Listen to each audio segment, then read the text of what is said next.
Well, hello friends, Mark Holmes here with my buddy Cowboy Jobu, and as always, thank you guys for watching, commenting, and subscribing to the Jobu Sports Report, because without you guys, man, I would be completely crazy. Oh, wait a minute. I do go around the country with a voodoo doll, so that might already make me crazy. Oh, okay, I'd be crazier than I already am. Let me start out by saying happy Thanksgiving to everybody out there. And I owe you guys an apology because I lost my cool. I always like to think that I'm in control completely. I try to think about the best course of action, no matter what the situation is. But I've been working a little bit long. You know, I can't quit my day job. In fact, shout out to my man today while I was at my day job. This gentleman walks in, he's wearing a cowboy hat. I said, oh man, a cowboy fan. And he looks at me for a couple of seconds. He's like, you're that dude I see all the time on YouTube. And I said, yeah, can't quit my day job. So shout out to you, man. Another hard-working brother, man. Props to you. But my day job has been crazy. I landed literally Monday night, and 2 hours later I was at work, working late, and then up early in the morning at the other project, and then working last night, and then I've been working the other project today. So I have not had a lot of sleep, especially after the tailgate. I was getting about 4 or 5 hours sleep a night, and literally since probably like last Wednesday, I've been only getting like 3-4 hours, maybe 5 hours sleep a night. So I was a little on edge, and some things happened with the day job, and I was just kind of ticked off. And then I saw the whole thing about Jason Garrett, you know, where Jerry Jones said Jason Garrett's a good coach. And I'm like, I just lost it. I just had to lose it on somebody. So forgive me.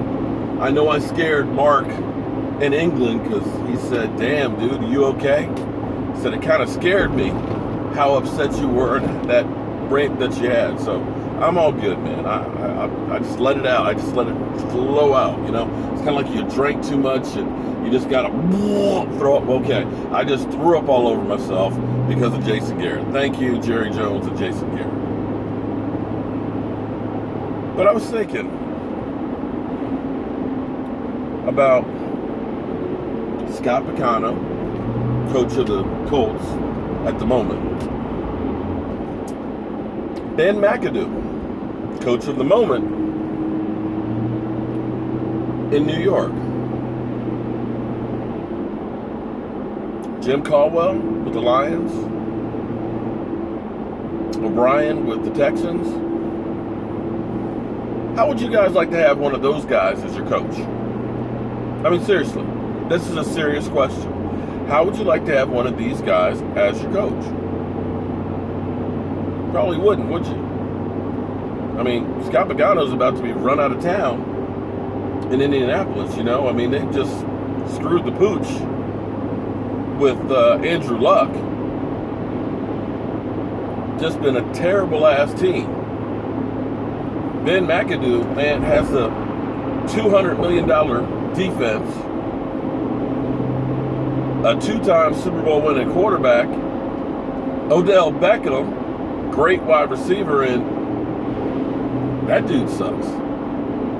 Jim Caldwell, well, you know, he's got the Lions. They're okay, but still haven't done much of anything. I mean, you know, made the playoffs, I believe. O'Brien, they made the playoffs last year, but you can't honestly say that these are premier head coaches, right? Someone about to get fired. Yet, they have at least as good, if not better, winning percentages than Jason Garrett. Let me say it again. Those guys, those coaches right there have the same or better winning percentages than Jason Garrett. Think about that. Those guys are fighting for their jobs. But we're told Jason Garrett's a good coach. Now, how the heck does that happen? Because in my mind, he does go all right. Regular season games for the most part, if everything is perfect. But you throw a monkey wrench at him, something's unexpected, it's not going to happen. If you got to make changes at halftime, not getting them. And in season-defining games, I'm not just talking about playoffs, because we know the playoff record in the last 20 years is not good. But you might as well say those 8-8 seasons where if we won those games, we would have been in the playoffs, but our team failed to show up. Those are really playoff games as well. You win and you're in. It's like an elimination game. I bet if you take those games and playoff games and put that record together, you're going to have one of the worst playoff defining moment records probably in the NFL history. I'd say it's Marty Schottenheimer, but Marty Schottenheimer built some great defenses and had those guys ready to compete. He just couldn't win in the playoffs. So I lost it with Jerry Jones saying that he's a good coach, because clearly, Jerry, you're not, as smart as you are, you're not that bright. I don't really know what a good coach is. Because I know there's risk of changing coaches, because it doesn't always work. People were calling for Tom Coughlin to be fired, that his time was up and they needed to make a change, and they got Ben McAdoo. First year, he gets to the playoffs. Second year, it's a complete disaster. I understand that. Jeff Fisher was hired for the Rams to take them over the hump because they had been a perennial losing team. He was a coach that had a good reputation and went to the Super Bowl one time with Aaron McNair. I get that. I understand. He failed with the Rams miserably. But you start looking at what happens in the NFL. Very rarely do coaches get hired for 5 years and then they get it down the road and make the playoffs. Generally speaking, if you haven't done it in 5 years, you're not doing it there. After 5 years, the book is out on exactly what you're doing with that team. The tendencies with your players, your type of play calling. There's too much out there with this team that teams know how to attack you. And you're not evolving your offense. You're not evolving your philosophy. Sometimes you have to make change for change's sake. The Rams are a great example. They literally got rid of Jeff Fisher, and the same team looks to be a playoff team. You look at a Denver that had a team that went to the Super Bowl and said, hey, that's not quite the right formula. They make a change, they win one 2 years later. Atlanta was the Dallas Cowboys. Matty Ice couldn't win a playoff game. They'd make the playoffs a lot, but they couldn't win the playoff games when it mattered. They fired the coach with a winning record now.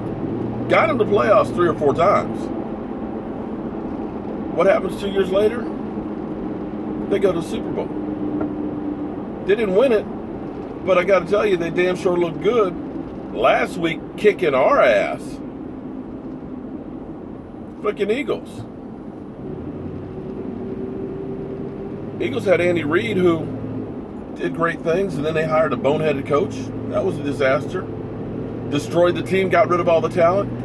But yet now, second year in, I believe they got the best record in football.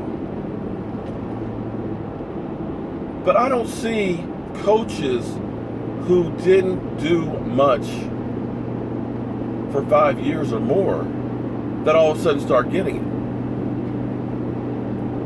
So that's where I lost it. And we're at one of those season-defining moments again tomorrow. If we lose tomorrow, cancel Christmas. It's done. It's over. That's a wrap. if Jason Garrett isn't fighting for his job tomorrow, then there's something definitely wrong. Because I don't know how you continue to keep Jason Garrett. Tyron Smith will be back tomorrow. That'll help. Hitchens will be playing. You know, neither of them did full practices, of course, yesterday. But he'll be playing. Sean Lee will be out. Dan Bailey should be back, but kicking hasn't been the issue. So we'll see what we're going to see. All I know is, Jerry, we got to do better than that. I'm Mark Holmes. This is Cowboy Joe Boo, and I apologize for losing it earlier today. I hope everybody has a happy Thanksgiving, and I can tell you guys, one of the things that I'm most thankful for is each and every one of you guys. So I will be seeing you guys later. I got to get started cooking tonight for Thanksgiving, so that way I can kick back and relax tomorrow. Have a great night.